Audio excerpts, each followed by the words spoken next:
Time today. Dr. Tim, who's in Dr. Tim's class already? Okay, I just did most this. of you, good. You know she's terrific for that already, so we're delighted to have her here.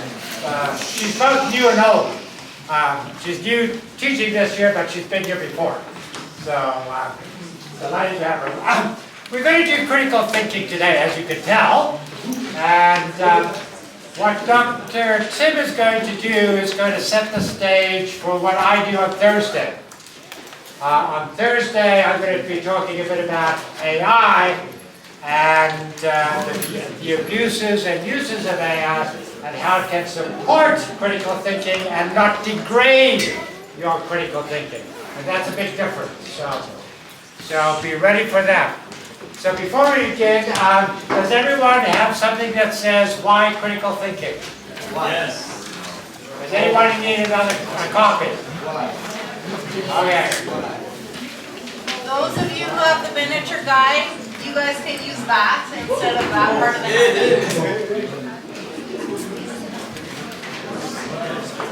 That's Matt. Hey,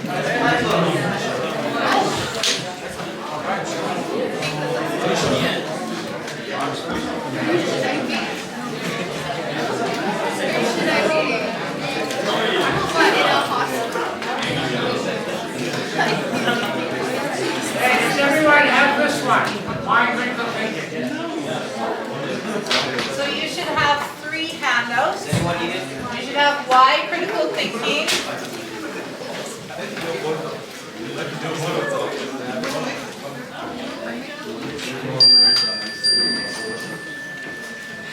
I'm sorry, I don't like to yell in the classroom, so I'm going to ask for your quiet, please.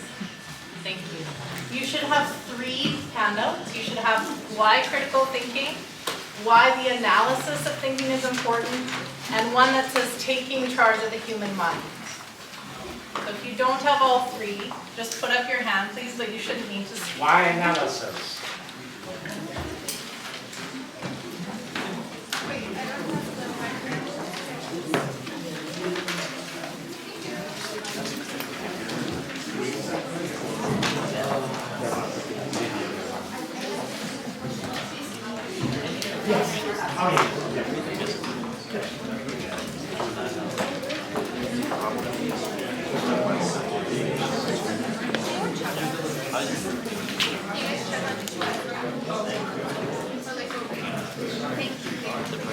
All right.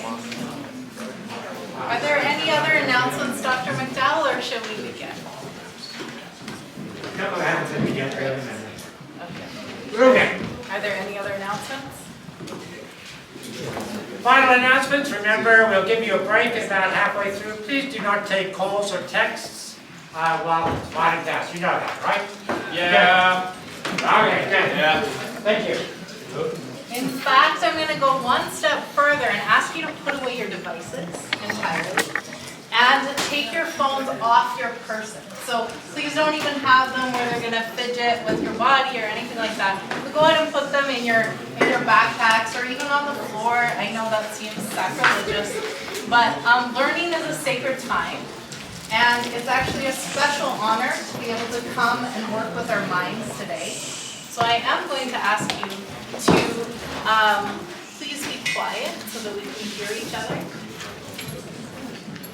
And if possible, please put away your technology. All right. Well, welcome. It's great to see you. Many of you are familiar faces. Some of you are new to me. My name is Dr. Linda Tim. I am the chair of the English department that we are in the process of revitalizing. And I'm so grateful to Dr. Doncourt and Dr. McDowell for inviting me to come and work with you today and to help us learn. Because why else would we come to college unless we're here to learn, right? And so we're going to be learning today some of the core foundations of the critical thinking process. However, it would be ridiculous to assume that we could learn everything today, right? That's not how learning works. And I would be really, I would be failing if I assumed that you weren't already a critical thinker, right?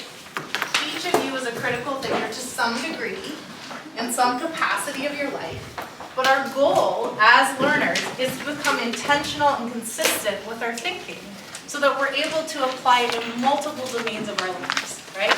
Not just to be smart and get A+ in biology class, or in psychology class, or in English class, but to actually make a difference in how we live every single day. So, the purpose of our class today is to better understand the human mind, to begin just scratching the surface of learning the core concepts about critical thinking. This includes the elements of thought, so what are the parts of our thinking? What are the intellectual standards, so the criteria that we use to assess the quality of our thinking? The intellectual traits, so what are the habits of mind that we're trying to develop and advance in ourselves? And of course the barriers that prevent us from thinking well. Because no matter how hard I try, there are times when I get stuck in my thinking.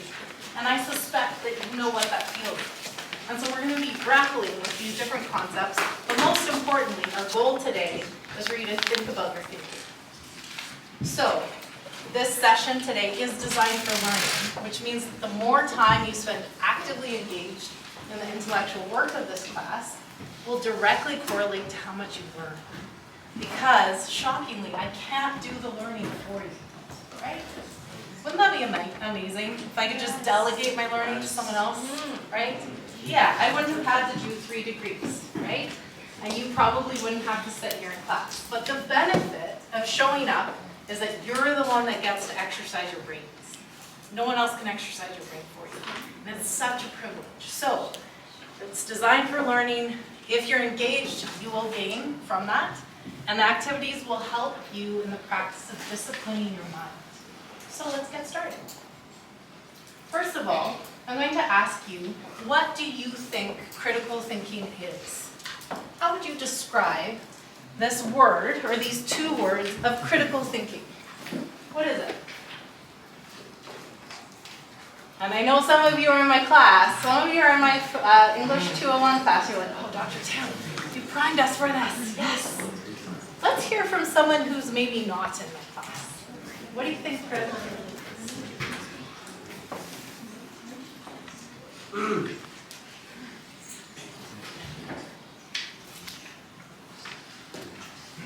How many of you have heard these words before? Yeah, definitely. How many of you think you kind of have an idea, but you really don't know how to describe it? Yeah. When I was in college, I remember studying for a test, and my mom was helping me look over the objectives for a course. And one of the things said it helps promote students' critical thinking. And I said, well, yeah, but what is that? And I remember all those years ago, hearing the words and having no idea what they actually meant. So, let's take some time to think it through. What does thinking mean? Having a thought. Yeah, having a thought. Okay. Processing information. What's that? Processing information. Processing information where? Yeah, inside, right? Inside our heads. How many of you have been taught how to think? Maybe what to think, right? Our parents are really good at that, right? You do this, not that, right? But maybe what goes into the thinking process is maybe not always clear. I don't remember being taught how to speak, but I certainly remember being corrected by my sister because I used to say Pacific instead of specific, right? Right? And you've been corrected with your speech, right? Maybe you remembered being taught how to read. You guys remember that? Right? Maybe some of you are still learning how to read.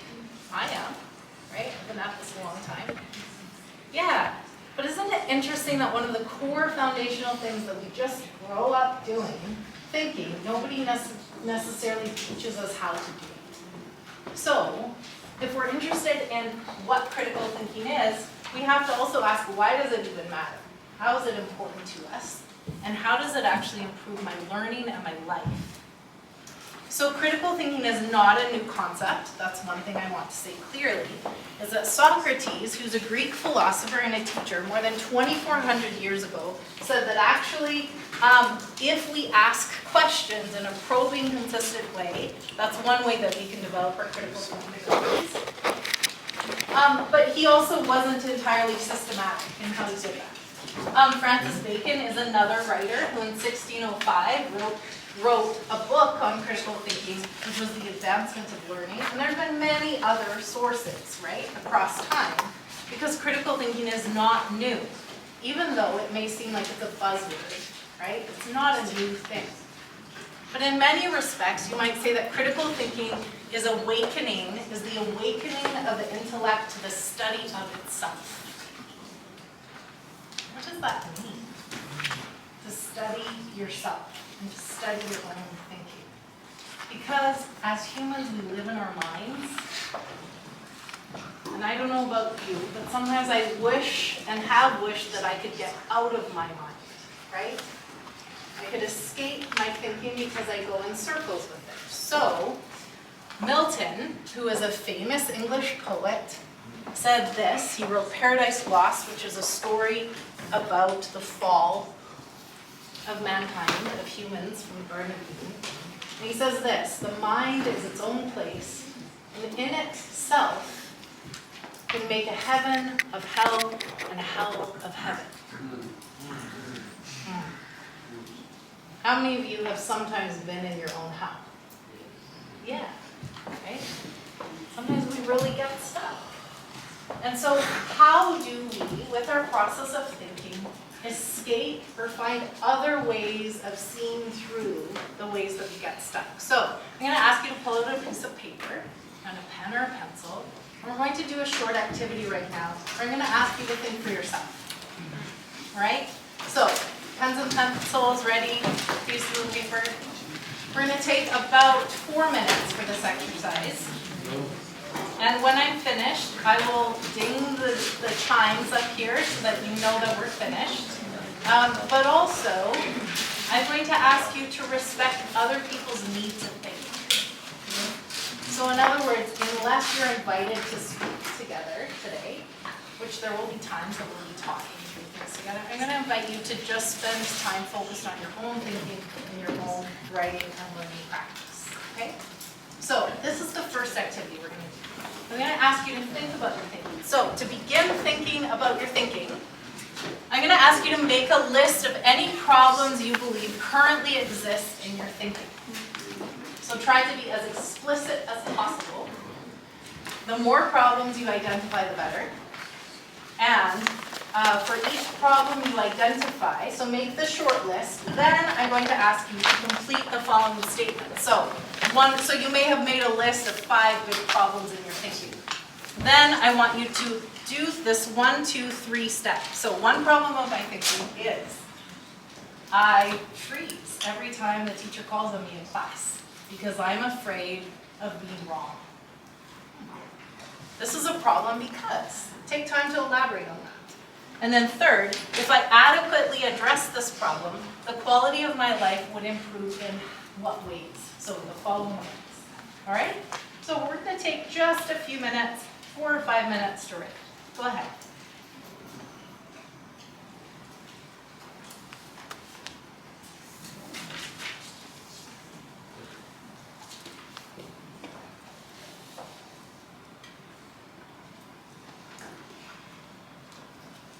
And I see some of you don't have a pen or a piece of paper. I'm going to ask you to borrow from a neighbor.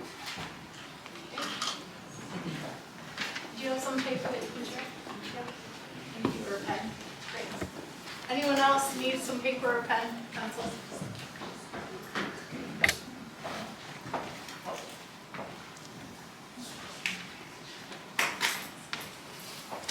Anyone else?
How many of you did one and kind of gave up? Or maybe you did, yeah, some of you maybe did two, right? Maybe you did a list. Some of you were taking the activity seriously, and some of you decided to use your time in other ways, right? Notice no one can do the thinking for you or the practice for you. What did you learn from thinking about the problems and about the effects or the consequences on your life? What did you learn?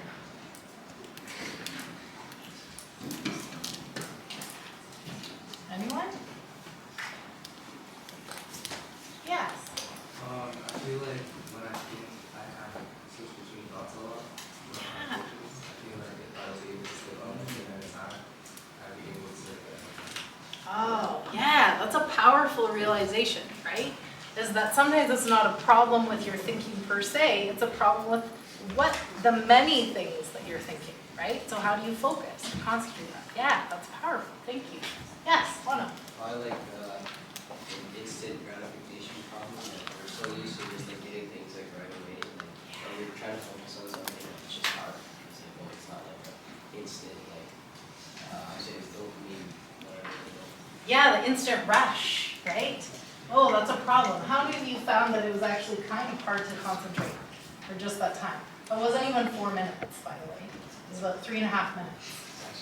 Yeah. Yes, go ahead. For me, what I was able to actually understand for myself is that in particular topics, I feel insecure about it, so that my thought process just completely stopped in a sense of like we're introduced to a new topic, and then I'm like, well, you don't understand any of it, so I just give up completely on trying to analyze it. Yeah, isn't that powerful, right? Just to say, hey, hold on a minute. Why do I shut down with some things and I'm not open to pursuing them when in fact I might be curious about it, but suddenly I just freeze, right? I suspect that many of you may feel like that. There are definitely areas of my life where I've had to specifically call attention to because I've been afraid of them, right? And if we're afraid of something, then it can actually be to our own detriment.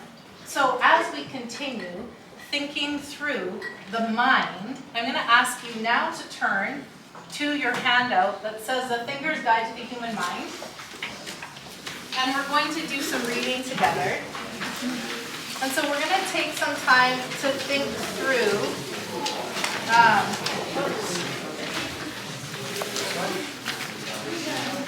again, if I can just have your attention, please.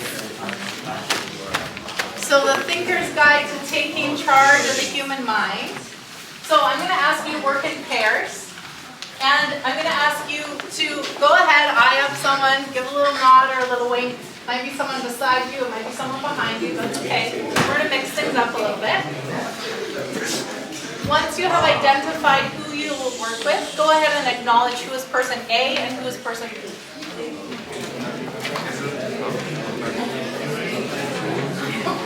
Great, okay.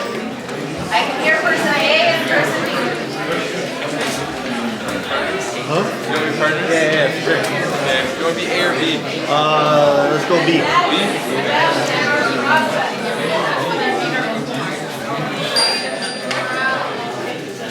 All right. Let me go ahead and finish giving the instructions. And then you guys can take it away. And the room will get a little louder, right? We're going to be reading. But I'm going to ask you to pay attention to your neighbors. And rather than yelling because everyone else is yelling, then often our volume escalates. Let's remember that there's many people, many bodies in the room, and we don't want to hog all the audible space, right? We don't want to hog all the sound space. So we want to give space for other people's voices to be heard. So, person A, person B. Person A, you're responsible for reading pages 4 to 6. Person B, you are responsible for reading pages 7 to 9. Please silently read your pages, and after you've finished reading, and you and your partner have finished reading the pages, go ahead and discuss your understanding of the key concepts on these pages.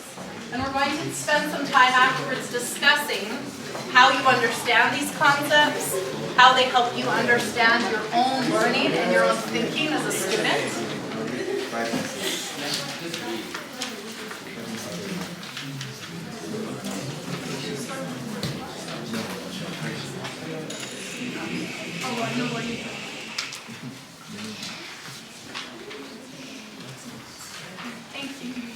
And of course, finally, what are you learning from this activity that might help you in your studies or in your work or your life? Okay? So we're going to take about 6 to 8 minutes for this reading. So I encourage you to read with focus and the specific pages that you're responsible for learning before you discuss with your colleague. All right? So there should be silence right now for at least the first few minutes while you're doing your reading, and then there will be some louder discussion. All right? Go ahead. Our emotions, our feelings, and our desires are our drives about what motivates us in any given moment. At any moment, your brain is doing all three things, and your brain is spinning, and there's parts of your thinking, and you're assessing all the time, right? That's how our brains function. So, with our thinking, because of these three ways, our wanting, our desires, is actually what drives us to action, right? So how many of you want to graduate? Yeah, how is that affecting you today, in this very second? I get stressed. You get stressed, yeah. How many of you think, oh my goodness, I have to graduate in 4 years? I have to have a 4.0 GPA? I have to study. Oh my goodness, why am I in a class that wastes my time, right? Or maybe some of you are thinking, you know what? All I did was come to Berman to get married, right? I mean, maybe that's what your parents did, right? Yeah, you're just like, I just want to get married. I don't care if I graduate or not. I just want to find a good person, right? That may drive your actions and behaviors, right? Maybe some of you are here only because your parents made you come. Right? And you're thinking, I never wanted to come to a Christian university anyways, let alone an Adventist one. My desires are not to be here, so you know what? I'm just going to do the bare minimum. In other words, my thinking, and my feeling, and my wanting, my desires are all interconnected. So, because these parts are so hopelessly connected, we cannot, or hopefully, maybe, is notice our cognition, so our thinking selves, and our affect, our feeling selves, are always connected. And wherever there is thinking, there is feeling, and wherever there is feeling, there is drive, and wherever there is drive, there is thinking, right? How many of you saw on your pages the triangle, right? You see that triangle, right? Yeah, is that you can't really take one out of the equation. It's not like math, where you can just zero sum something out. It's actually all three are always present. So, I'm going to ask you to move into new pairs. So that means that every other row, so row 1, 2, so row 2, 4, and 6, I'm going to ask you to go ahead and just shift 1 or 2 seats down. And this time, you're going to be working with someone either in front or behind you, okay? So you're going to be working with someone else. All right, so not the person next to you, either someone in front or behind you. Yeah, you can lower someone behind you.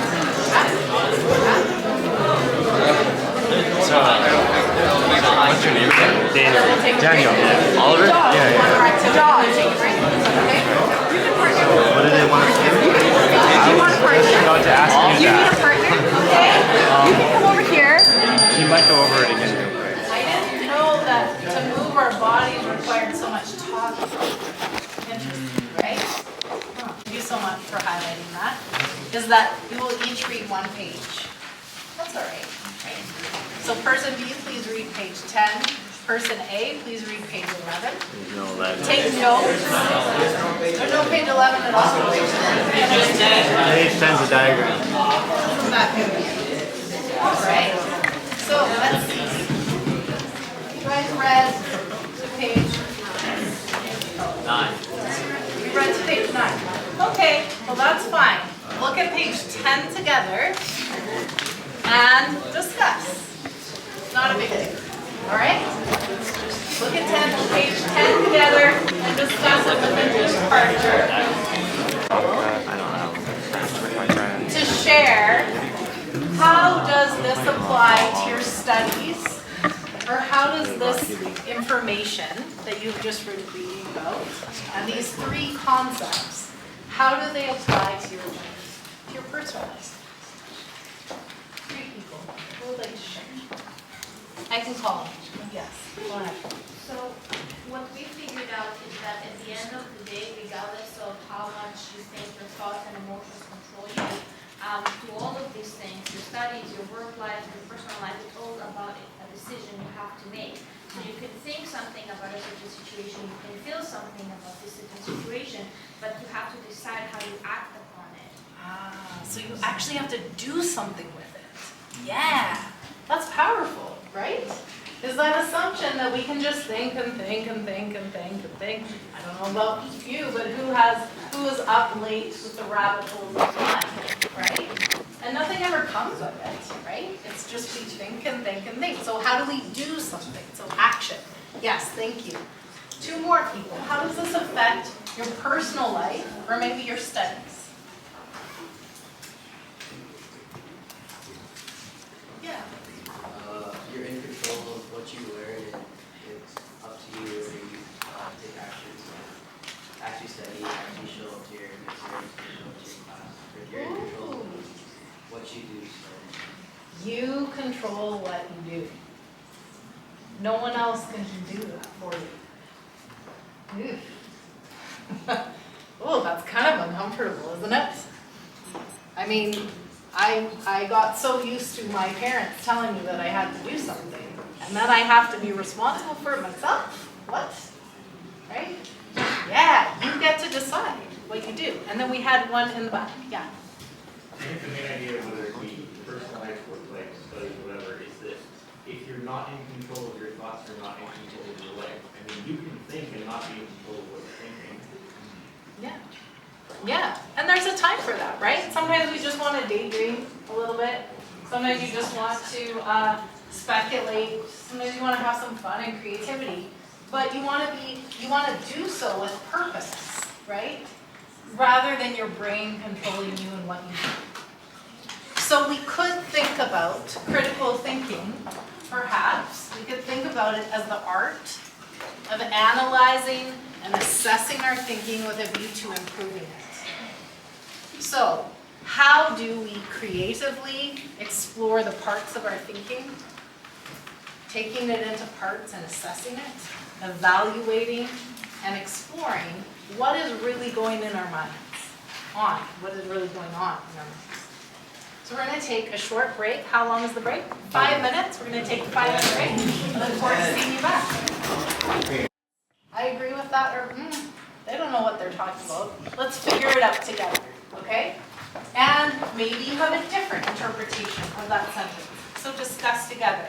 Keep working through this process, but remember, your purpose right now is not to critique the information. In other words, your purpose is just to try to understand what is being said, not to say whether you agree or disagree with what is said, okay? Then, person B, you're going to read a second sentence. Person A, you're going to say, yeah, that makes sense, or that doesn't make sense when they translate it into their own words. Then person A, you'll take the next 2 sentences, okay? And you'll go back and forth until the entire page is read, okay? Go ahead.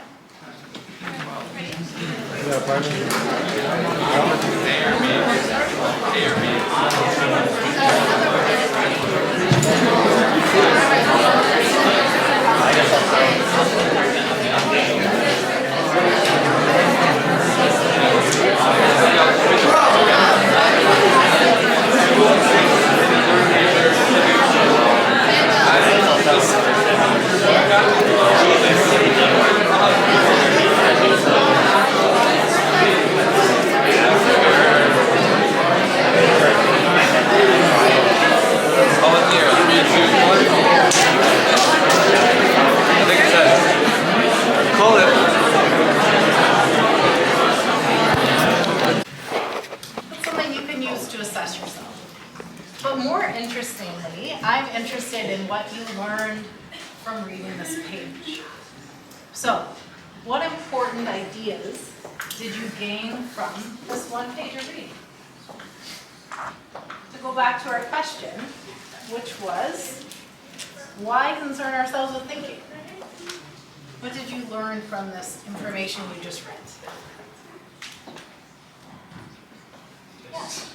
Thinking is what builds you as a person, and it can be biased because you don't bounce off something else. Okay, so we tend to be biased in our thinking, right? It can be helpful to have different perspectives or points of view. Thank you. Yes, someone else? Bon. Thinking helps us live.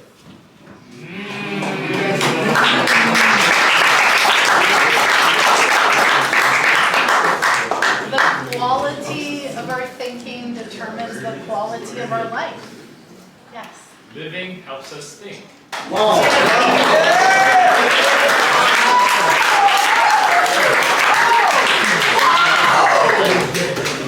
Yeah, that's my twin right there. It matters. We have another perspective. Thank you. Yes. Hey. Thinking allows us to be for ourselves. So like instead of just listening to a lecture, you're able to comprehend it and understand it for yourself instead of just being told and memorizing it and repeating it. Okay, excellent. Did everyone catch that in the back? Would you mind turning around and telling? One more time. Thank you. Alright, so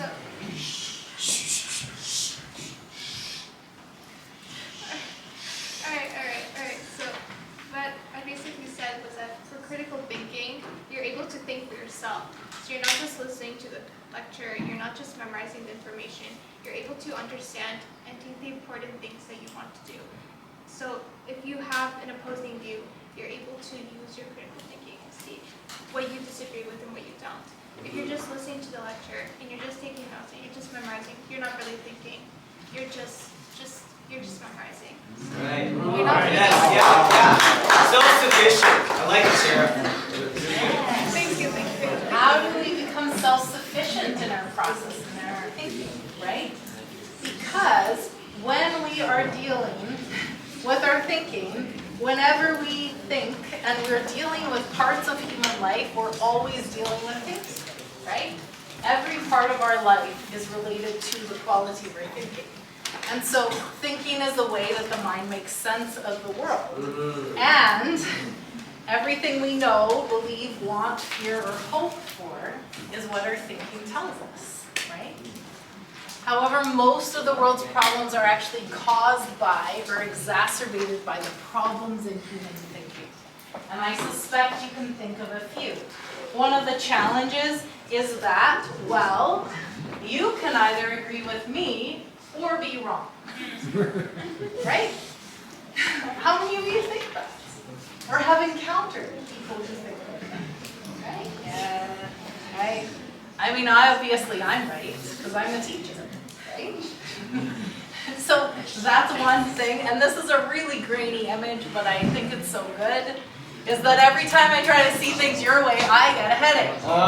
So stop making me think things your way, right? We don't like that. We don't want to have to think.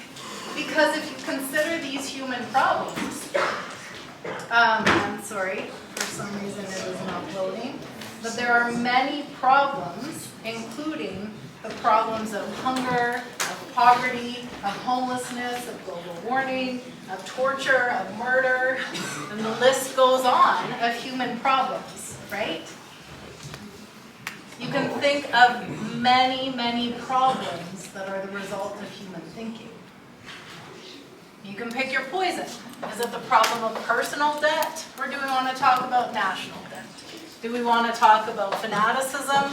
Do we want to talk about, well, bird flu, but what's the latest? I don't even know. COVID, that's like ancient history for you guys, right? Do we want to talk about the border, or do we want to talk about tariffs? So what are the problems in human thinking right now? And how does thinking and learning how to think well and think critically, how is that at the core of human life? So there's problems because our thoughts and our feelings and our desires can either be rational, or what we would say is non-egocentric, so it's not based on the self and only what's best for me.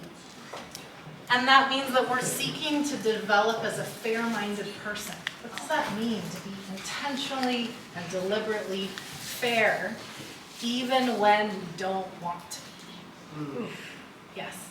You sacrifice your own comfort for the overall pleasure of others. Yeah, sometimes that means we can sacrifice our own comfort for the purpose of the benefit of others. But sometimes even that can have problems because sometimes we're so absorbed into our group and the way that our group thinks that all we care about is pleasing the group, right? Maybe some of you are so worried about what your friends will think that you don't dare speak up when you have a different perspective because you want them always to agree with you, right? You're worried what would happen if you don't fit in that group. Maybe some of you are worried because you don't actually agree with your family. And if your family really thought and learned what you believed or how you wanted to live, they might not agree with that, right? And you would be kicked out of your family or your friends. And so there's problems with our thinking because when we're irrational or have egocentric thinking, we're selfish, we're self-validating, we don't care about the rights and needs of others, we self-deceive. We're very good at self-deceiving. And these are both unconscious processes, conscious processes, and what the purpose of critical thinking and fair-minded critical thinking, which is not just thinking better, it's thinking for a better, larger purpose of changing who we are inside. Both can appear as rational, but fair-minded critical thinking seeks to make it really, really clear and really explicit to ourselves. What are the parts of our thinking? How do we evaluate the parts of our thinking? What are the intellectual standards we use to assess the quality of our thinking? Because I don't know about you, but I want to be a different kind of person. I don't want to be the person who feels like this all the time. And this is often what happens when I don't get my way. Is I feel really frustrated. I feel angry. Maybe I feel resentful or I get indifferent to my relationships. But actually, the kind of person that I want to be is someone who understands the complexity of critical thinking, which means that there's a core. It means that I'm trying to cultivate certain traits or what we would call habits of mind. I'm trying to actually get my brain to function in a consistent, regular way that is different. And that means I have to assess my thinking. I have to examine my thinking, evaluate my thinking, but become very attuned to the problems and the barriers in my thinking because I want to live differently, right? I want to be someone who practices these intellectual traits, these habits of mind. What might it look like if you were someone who consistently practiced intellectual empathy? Doesn't mean you have to agree with what someone says, but you can step into the mind of that person to the best of your ability and think like they might think so that you can understand. Not to shut it down, but to understand. What would it be like if you were someone that was intellectually perseverant and you didn't give up if you don't get an A the first time? Right? How would that change your life? What would happen if we were willing to admit with intellectual humility that I don't know everything? And it's actually okay that I don't know everything because I have eternity to learn more. And why on earth would I think that I was God? Thank goodness I'm not, right? But we actually have a whole lifetime to develop a different way of living. And so how does the decision that I make today, when I am trying to discipline my mind to have the traits and the habits of a disciplined mind, how do I do that in a different way? Well, that means that I need to become very, very familiar and comfortable with the parts of my thinking. So these parts of my thinking, there's always 8 parts of our thinking. Anytime you're thinking, this is what's happening inside your head. You're thinking with a purpose because your brain is wrestling with some sort of question, an issue, or problem. You're assessing and collecting certain information that you're choosing to focus on. Sometimes that's data, sometimes it's facts, sometimes it's an experience or an observation. It means that there's certain ideas or concepts that are part of your thinking, right? The concept of love informs how you relate to your parents, to your siblings, and to your partner, right? The concept of love may even inform how you relate to your friends. Certain assumptions, things that we take for granted that we don't even know are part of our thinking practice, and how do we explicitly bring that up to the front of what we're doing? Because we always have a point of view, we can't escape our point of view. We have certain conclusions that we make when we're thinking, and of course there are consequences. There are implications to what you do with your thinking.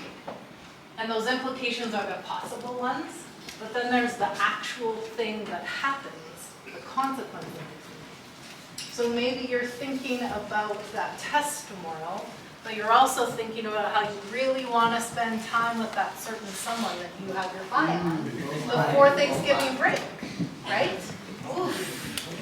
That's an actual decision that you're trying to work through and has a consequence, right? What is your short-term versus your long-term goal in that case? So as you're thinking, there's always the core intellectual standards, or what we might say are the criteria to our thinking. The criteria are the standards that we use to evaluate our thinking, and these are just a few of them, right? Just a few. Like, it's really, really helpful if things are clear. Because if you're not clear, clarity is the gateway intellectual standard. If you're not clear, then what can you do?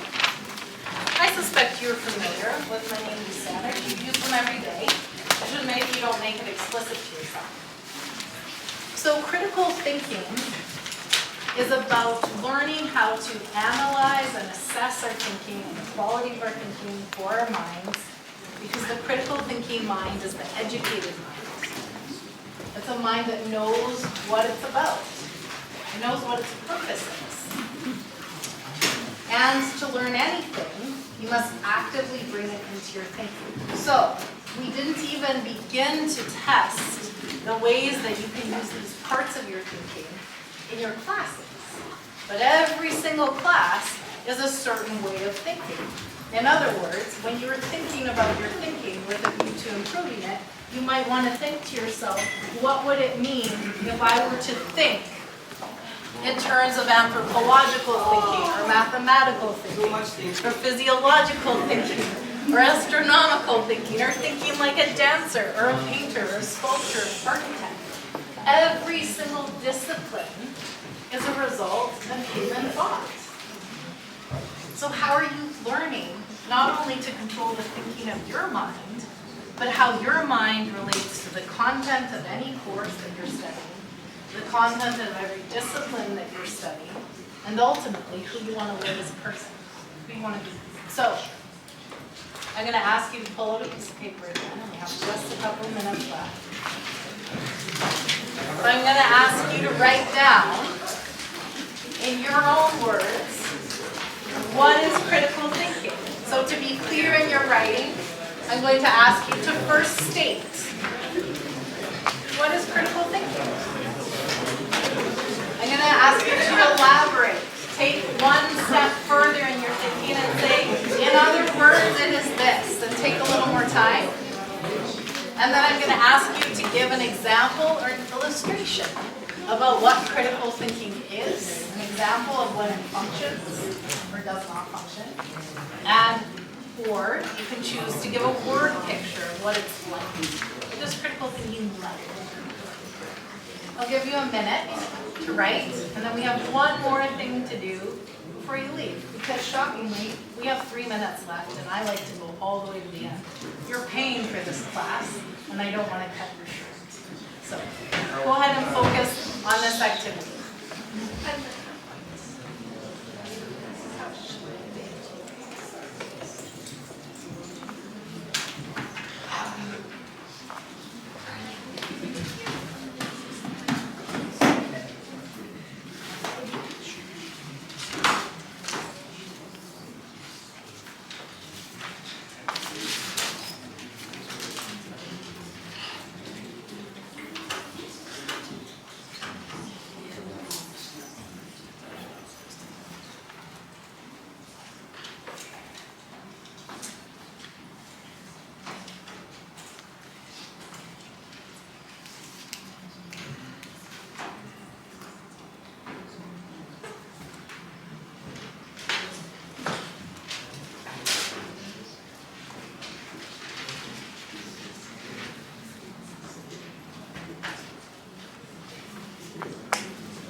strengthen your understanding of critical thinking, I'm going to ask you to do this.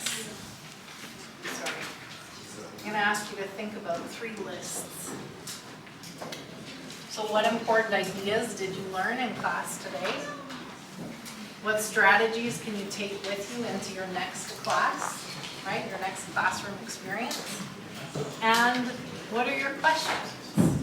Because every good thinker has relevant and significant questions that you're puzzling over for many days and years to come. So thank you so much, everyone. It's been a joy to work with you today.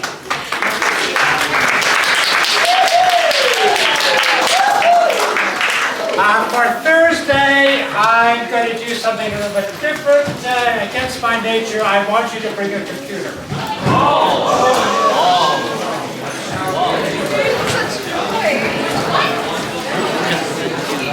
So we gotta scan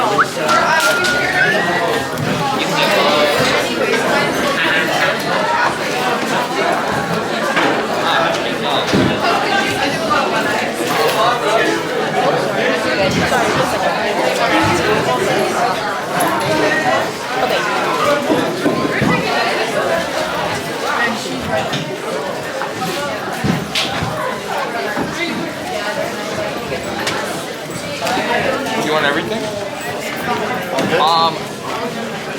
Yeah, just get me everything, unless it's like green peppers or red peppers. That's it. It's like everything else. And no mangoes, obviously. No green peppers, no red peppers, no mangoes.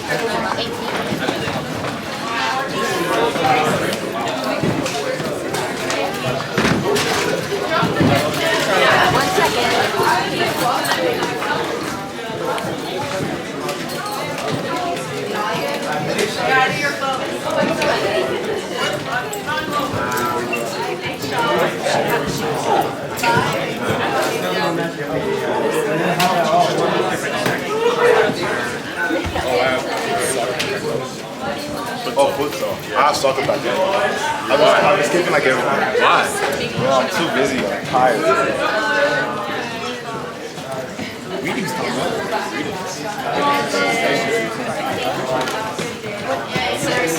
Sorry.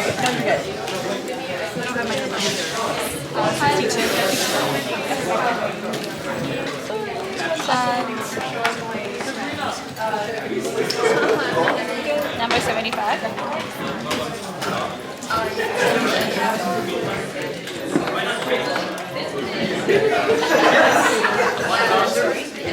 Yes, I am. Yes, I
The quiz has stuff in there. Oh, okay.